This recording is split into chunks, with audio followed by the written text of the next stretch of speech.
estou aqui para apresentar o projeto Cinema Novo Mundo.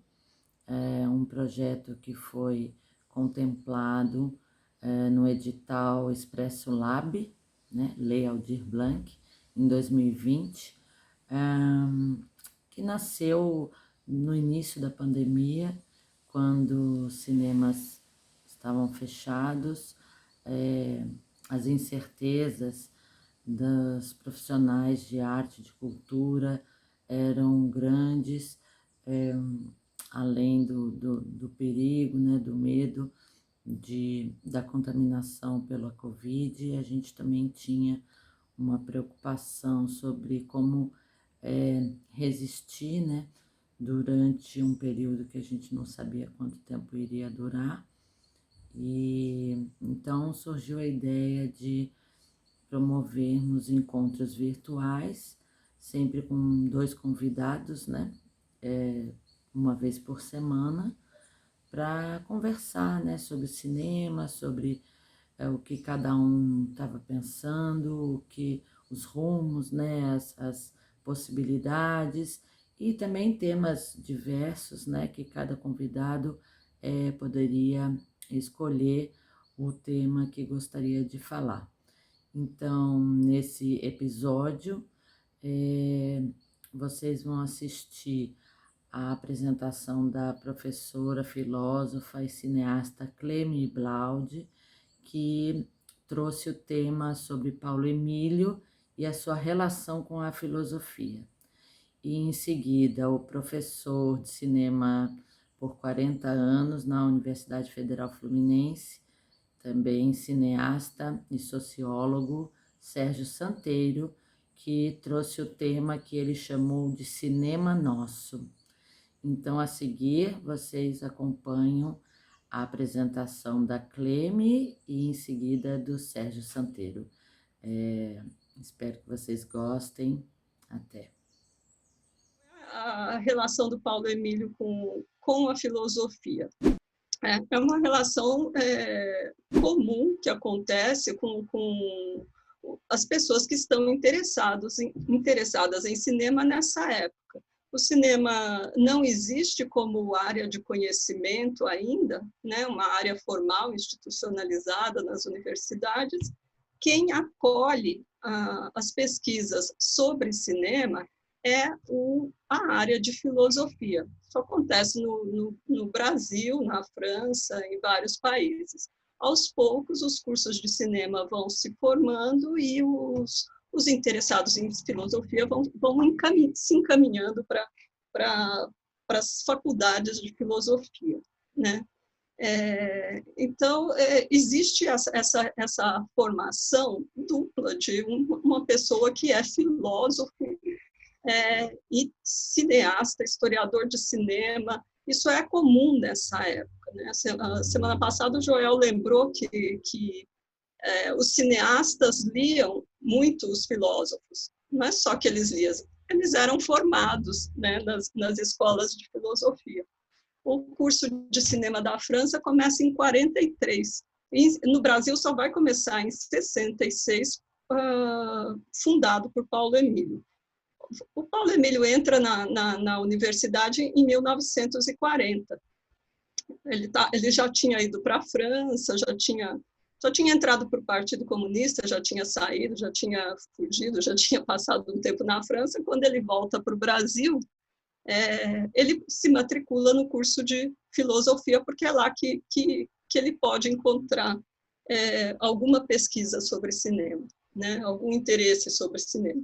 Agora, o que é o curso de filosofia nesse período? É também um curso que está nascendo dentro da Universidade de São Paulo, né? A faculdade nasce em 1934. O curso tem apenas 6 anos e ainda está sob a missão francesa, né? Os professores que estão dando aula nesse curso são professores que vêm da França e estão formando os estudantes interessados nas áreas de humanas, formando esses estudantes para várias áreas, não só para filosofia, como para ciências sociais, né?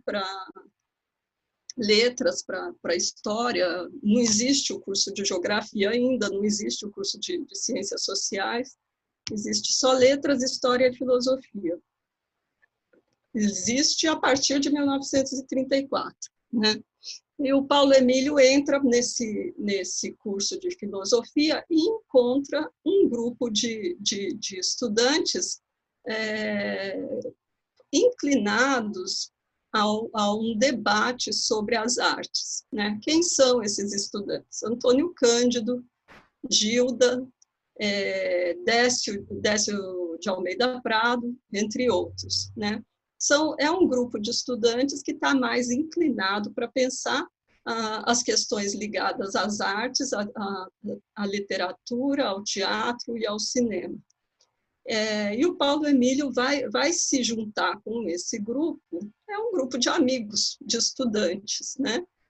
E eles vão montar a revista Clima, e nessa revista Clima começam a escrever crítica política, literária, de cinema e de teatro. Agora, qual é a filosofia que esse pessoal vai ler nesse período, né? Qual é a filosofia que essa missão francesa traz, que começa a ser discutida entre esses jovens, né? É uma filosofia, a filosofia está pensando sobre o cinema a partir de várias perspectivas. Existe a perspectiva existe a perspectiva da indústria cultural, que está sendo pensada pelo Benjamin, pelo Adorno, né? Existem outras, existe também a filosofia da percepção. É essa que vai interessar a esses jovens, né? A filosofia da percepção é a filosofia fenomenológica ou filosofia existencialista.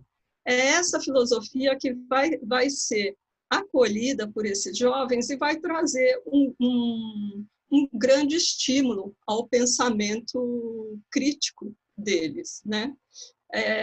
Agora eu vou passar aqui, vou ler aqui algumas citações, né? O Merleau-Ponty, que quem são os fenomenólogos, né? Sartre, Simone, Merleau-Ponty, Camus e alguns outros. Mas o Merleau-Ponty, em 1945, ele vai se questionar, ele vai colocar uma pergunta a respeito da filosofia e do cinema.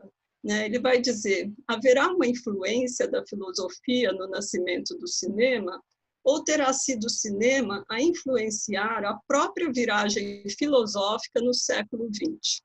Né?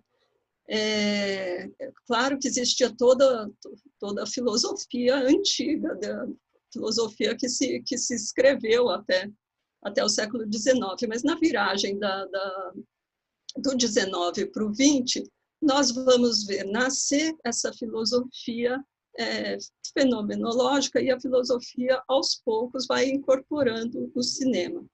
Existe, então, uma relação de mútua interferência no pensamento filosófico. O cinema vai influenciar a filosofia tanto quanto a filosofia vai influenciar o cinema. Quer dizer, esse é um debate, né? Um longo debate. Essa é a posição do Merleau-Ponty. Ele vai dizer que existe uma dupla influência entre essas duas áreas do conhecimento, né? Outra citação, né, do Merleau-Ponty. O mundo não é aquilo que penso, mas aquilo que vivo. Estou aberto ao mundo, sem dúvida, me comunico com ele, mas não o possuo, porque ele é inesgotável. Né? Esse pensamento do Merleau-Ponty, o mundo é aquilo que vivo, não é aquilo que eu penso, sugere também que essa filosofia da percepção exige do filósofo, estimula o filósofo a uma participação ativa no mundo. Né?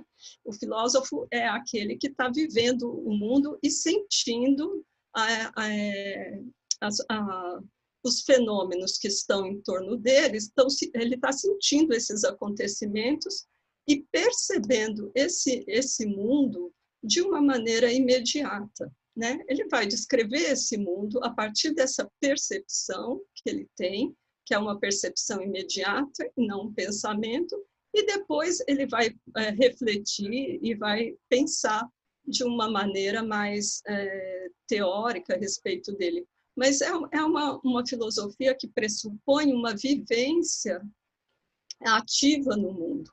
Não é à toa que nós vamos ver o Sartre escrevendo romance, né? Sartre, Simone de Beauvoir, eles se tornam autores de romances também, porque eles sentem essa necessidade de viver essa experiência do mundo e não ficar trancados na Torre de Marfim, no escritório, escrevendo teoricamente uma interpretação distante do mundo, né?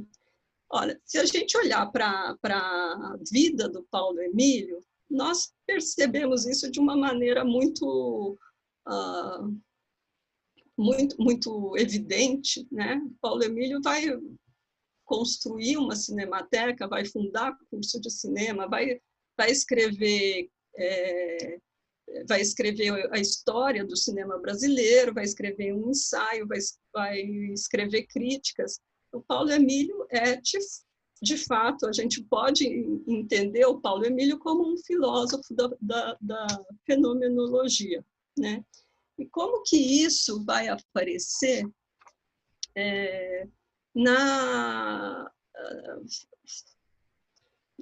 nos estudos a respeito do Paulo Emílio? Como é que nós vamos identificar isso no estudo do Paulo Emílio? Quem vai fazer essa identificação é o Bento Prado, né?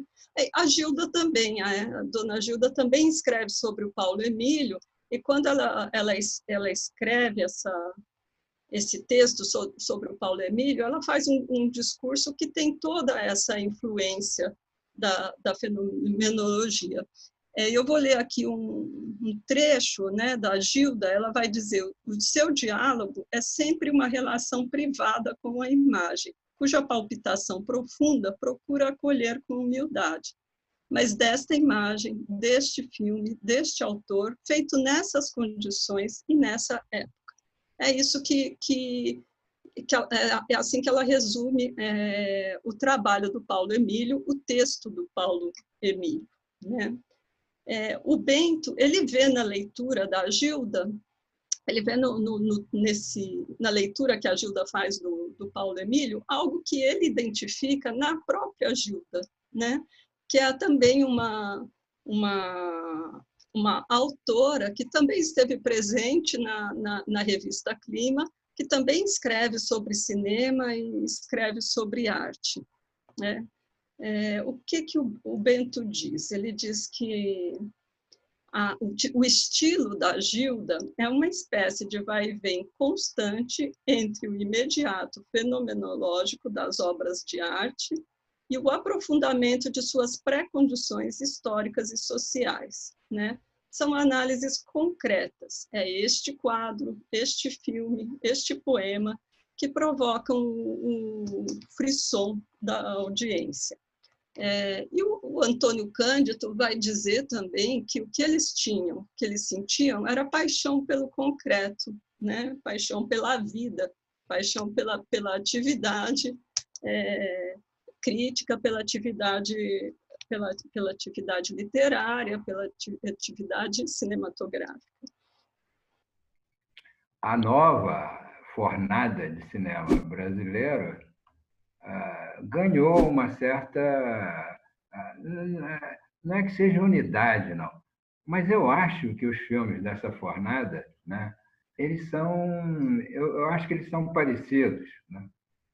Eu acho que os filmes, a cada época, eu diria, você pode aí estimar, digamos, de 4 em 4 anos, digamos, os filmes conversam entre si. Eles têm independente, claro, né, da fatura, da feitura, né, pessoal, autoral, individual, eles têm pontos em comum, eles dialogam entre si.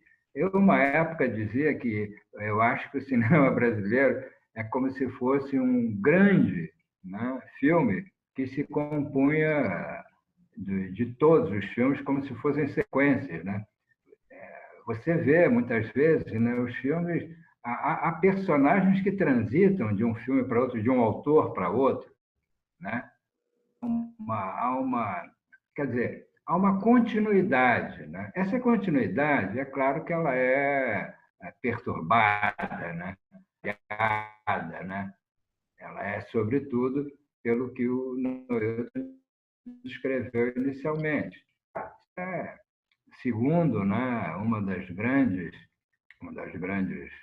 soluções teóricas, né, mais uma vez, é a do Paulo Emílio, né, que criou, né, a oposição do ocupante e ocupado, né, que torna absolutamente transparente, claro, para todo mundo entender, né, o significado, né, dessa relação, dessa situação, né, que impõe, né, a nós, ocupados, né, o domínio comercial dos ocupantes.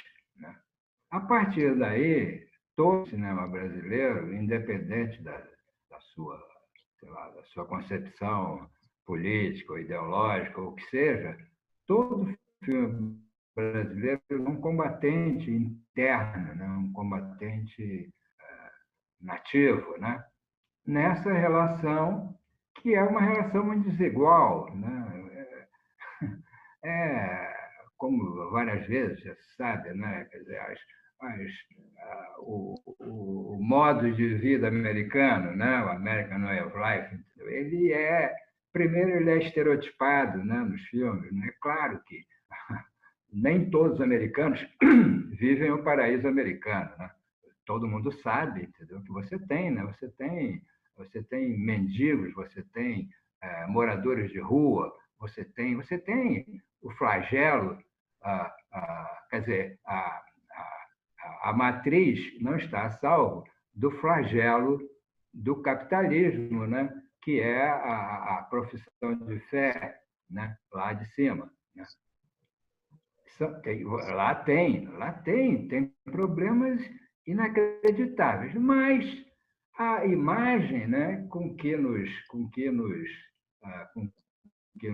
querem seduzir e conseguem, eu digo isso de uma maneira geral, né, é de que aquilo entendeu, é o sonho americano, né? Eles exportam, o que eles botam nas telas, telinhas e telonas, é uma fantasia sobre o sonho americano, né? E que está, por outro lado, né, está sustentado pela indústria armamentista, como o Noilton fez questão de comentar logo de início. Ou seja, aí cria-se um impasse, né? Uma questão que vem se discutindo muito o tempo inteiro, que é a impossibilidade, não é, não? Da função que o cinema exerce na sociedade, nas sociedades, seja uma função libertadora, né? Seja uma função eu costumo dizer, né, que a importância do cinema é porque ele te ensina a atravessar a rua, entendeu? Você não vai, entendeu? À medida que você vê os filmes brasileiros, né, você sabe como atravessar a rua, né? Agora, um filme americano, você não sabe que rua é aquela, você não sabe para onde ela vai, você não sabe de onde ela, você não sabe nada. Né? Aquilo dali é um cenário de fantasia, né? Aquilo é um cenário armado, né? E isso cria, né? Gera, né? Essa dominação simbólica, uma apatia social, né? Ela gera o desconhecimento, né? Da vida brasileira. E aí, entendeu? Os oportunistas, né? Carreiristas, né? Acabam se valendo disso, né? E criam, né? Essas, como é que se diz? Essas filiações, né? Como se um país como o Brasil que segundo Darcy Ribeiro, né, imagino, Darcy Ribeiro, né, é o encanto do mundo. E é, efetivamente. Né? Só que debaixo de 500 anos de predação, né, colonialista, né, gerou esse panorama dantesco, né? A coisa de você olha assim, a quantidade de buracos cavados na Terra, né, é uma coisa assustadora, né? Para não falar, né, é óbvio, do que não falar do desmatamento, dos incêndios, enfim, essa é uma imagem, né, do Brasil, né, que sobrou, que restou, né, desses 500 anos de devastação estrangeira. Bem, o papel do cinema, então, no mínimo, independente, independente de gostar ou não gostar de um filme ou outro, mas o papel, né, o papel do cinema é criar essa identidade, né?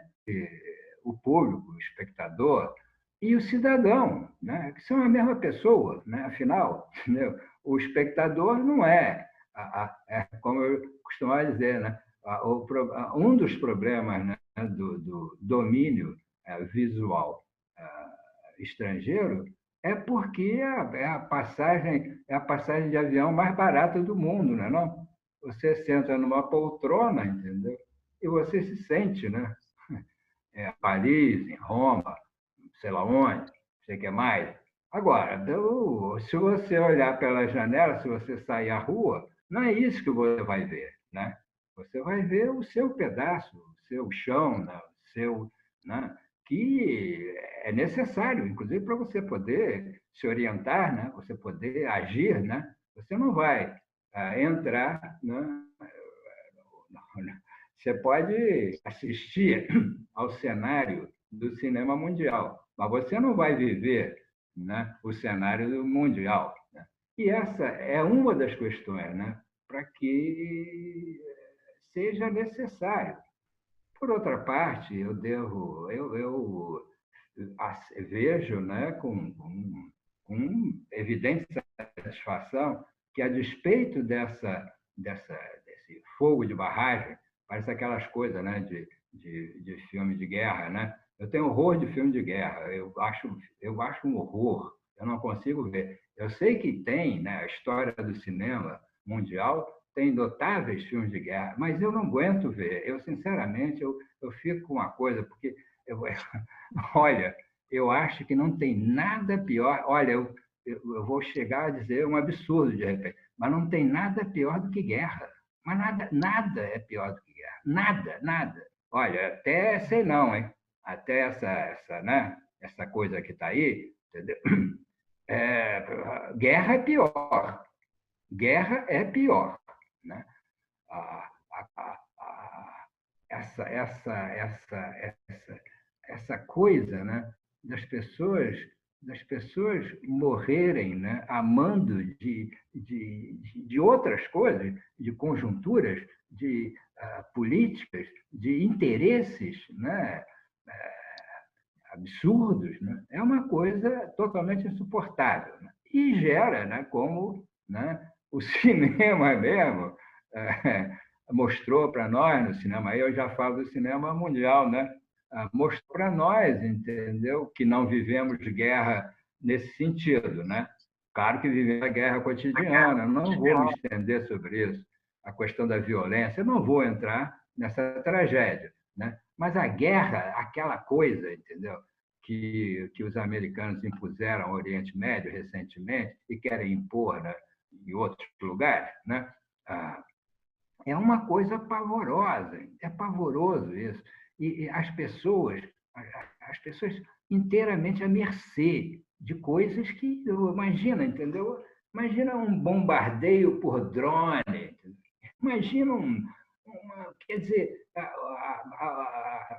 a famosa guerra do Iraque, ninguém não saiu da poltrona, entendeu? Ninguém despejou uma guerra transmitida para o mundo inteiro.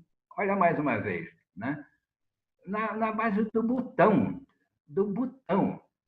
Olha a gravidade, né, desse mundo, aonde o cinema, o audiovisual dominante,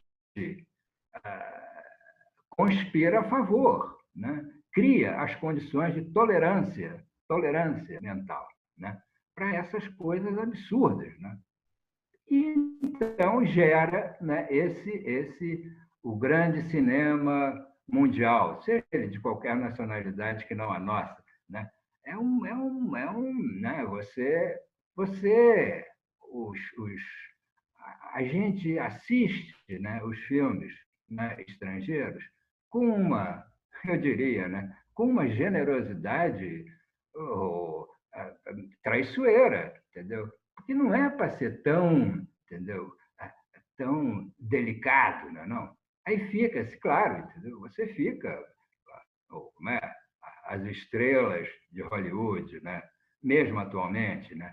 As não sei lá o quê, entendeu? Como é, o charme e delícia como é, dos autores recentes, o novo cinema americano, né? Agora deve ter no novíssimo, entendeu? Tudo isso cria, né, é um jogo de sedução impositiva que deixa, né, o público brasileiro mal alimentado, né? Ele se alimenta dessa droga pesada, né? De tiro para lá, tiro para cá, explode aqui, explode ali, explode um carro, explode o avião, explode tudo, não é? É claro que isso gera, né, eu acho que isso gera duas coisas. Primeiro, a constatação de que é impossível fazer um cinema aqui nesse tom, óbvio. Você não pode explodir um avião no Brasil. Imagina, explodir um avião no Brasil. Eles explodem a 3x2. Tudo bem que às vezes não é de verdade. Agora é tipo, né, parece que o computador simula. Eu não sei como eles fazem isso. Mas a indução dessa violência permanente, diária, 24 horas por dia, ninguém bombardeando todo mundo, né, com esse tipo de mensagem, gera uma confusão, né, no público espectador, aonde ele então a sua própria imagem, ele fica educado, ele fica doutrinado, ele fica é, é, por imagens, por personagens, por realidades, entendeu? Que ele não vive. Ele não vive isso. Isso é que é fundamental. Ele não vive isso. De outro, eu sou, eu sou, eu sou como é que se diz? Eu sou um otimista convicto, entendeu? De outra parte, o que se vê é que, a despeito disso tudo, a despeito das difíceis condições de sobrevivência do cinema no Brasil, acabo de ver, né, o Festival de Brasília, né, tem 600, parece, filmes inscritos. 600 filmes. Ou seja, não é por falta de filme. E certamente, entre 600 filmes, eu sou absolutamente contra, é bom que fique claro, eu sou absolutamente contra qualquer sistema de seleção. Qualquer. Não há critério para se poder selecionar entre um filme e outro. Não tem. São duas mensagens, são duas pessoas. Entendeu? Tá bom, então eu vou escolher, né, quem merece viver ou quem não merece viver, né, em termos dos filmes. Eu sei que tem discrepância, tem mil questões em torno disso, mas entre, né, você excluir, né, essa técnica, essa estratégia, essa coisa, esse método sistemático de exclusão, né, você converge, né, sobre meia dúzia de filmes, né, como se fosse o que existe. Não é. Podem ser muito bons, eu não vou discutir a qualidade de filme. Entendeu? Os filmes podem ser ótimos, mas, por exemplo, você ter, né, um festival que premia com troféus, como melhor, né, digamos, dar 6 prêmios para um só filme, pô, esse filme realmente deve, digamos, né, como no caso, estou falando, né, de 600 filmes, em 600 filmes, entendeu, que se apresentem, através de vários funis, seleções, critérios, gostos. Aliás, é só gosto. Critério é difícil. Você só tem gosto, né, de quem escolhe os filmes, claro. Aí, de repente, um filme, né, independente dos méritos de cada um, não estou discutindo o mérito de ninguém. Agora, será que é isso mesmo? Será que 1, 2, 3, 4, 5, 10 filmes são o que resta, são o que se apresenta de uma produção, no caso, de 600 filmes? É impossível pensar assim. E o que acontece, então, é que com esse selecionismo, esse permissionismo, essa prática, que, aliás, é importada também, né? Aliás, importou-se isso também, né? Essa prática, né, selecionista, entendeu?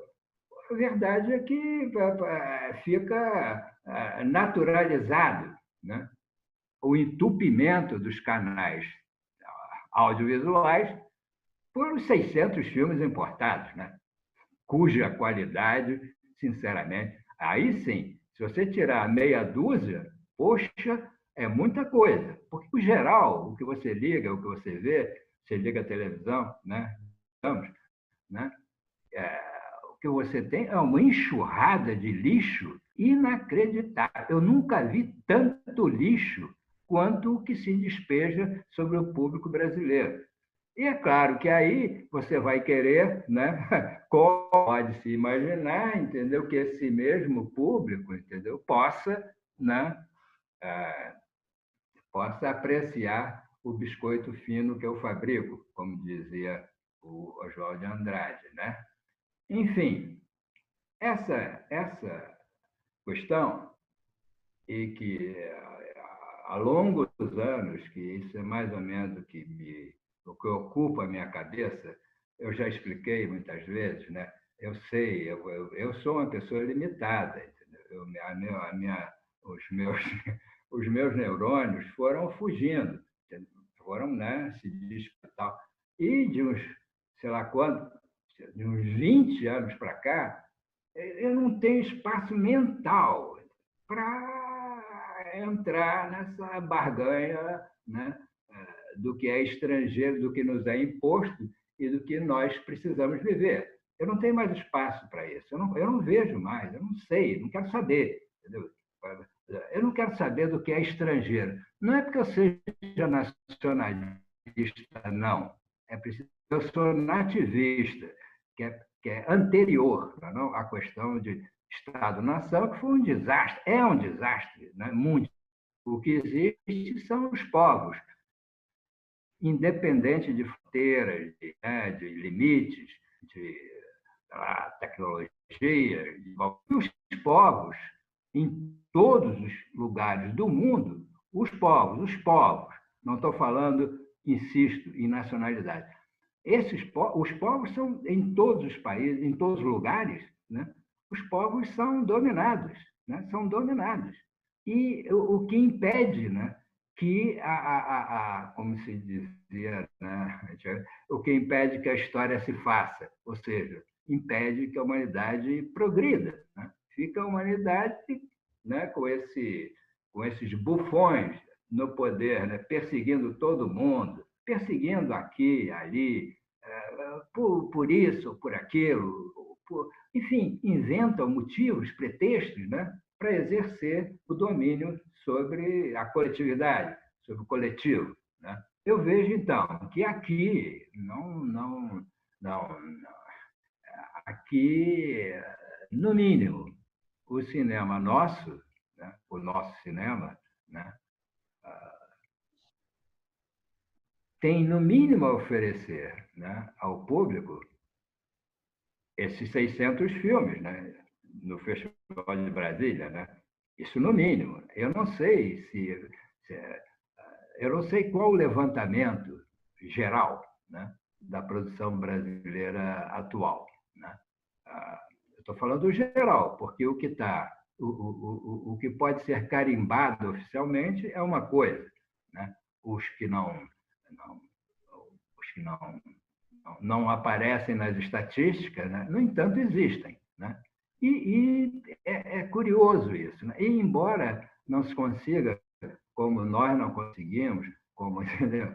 Embora não se consiga, como se diz, abrir espaço, né? nessa na barbárie invasora, né? No entanto, esses filmes geram, né? Um filme gera outro filme, necessariamente, né? Eu não sei, na verdade, olha, essas coisas até para eu falar é meio assim, parece meio esquisito, mas eu não sou um animal cinematográfico, digamos assim. Entendeu? Eu até hoje, de repente, eu até nem sei por que motivos, entendeu? Eu enveredei pelo cinema, a não ser pelo mimetismo, né? A não ser por imitação, né? Que é um método pessoal meu, pelo menos, não sei as outras pessoas. Mas eu vejo uma coisa, eu gosto daquela coisa, eu fico imitando aquilo, né? Então, de tanto imitar, você acaba, né, falando alguma coisa, né? É o máximo que eu posso imaginar. Agora, o convívio, né? O convívio dos parceiros, dos companheiros, dos colegas, né? E aí a lembrança, né, de momentos desse convívio intenso, né, que sempre existiu e que, de repente, hoje fica um pouco prejudicado. Né? Não estou falando desse momento atual de absoluta reclusão, né?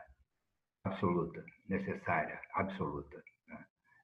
Enfim, não vou entrar nessa discussão que também, né, é enorme, mas esse básico é fundamental. Né? Isso realmente é fundamental.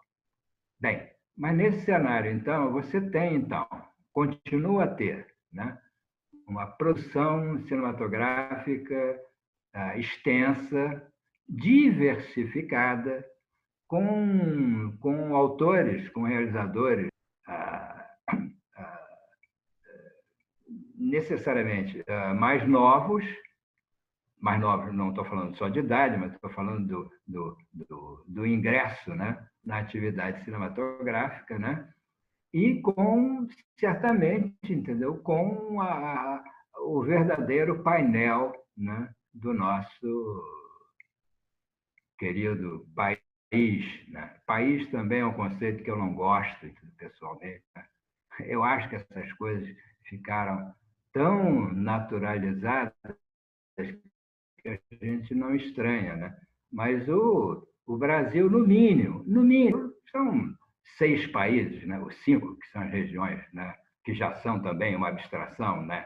Imagina a região, como é? A região Sudeste, a região Nordeste, a região Norte. Ou não, na verdade, né? São territórios, né? São populações, né? A partir das quais é que se precisa organizar o país. Não o contrário. Ficam querendo organizar, né? Ficam querendo organizar as populações, né? Como querem.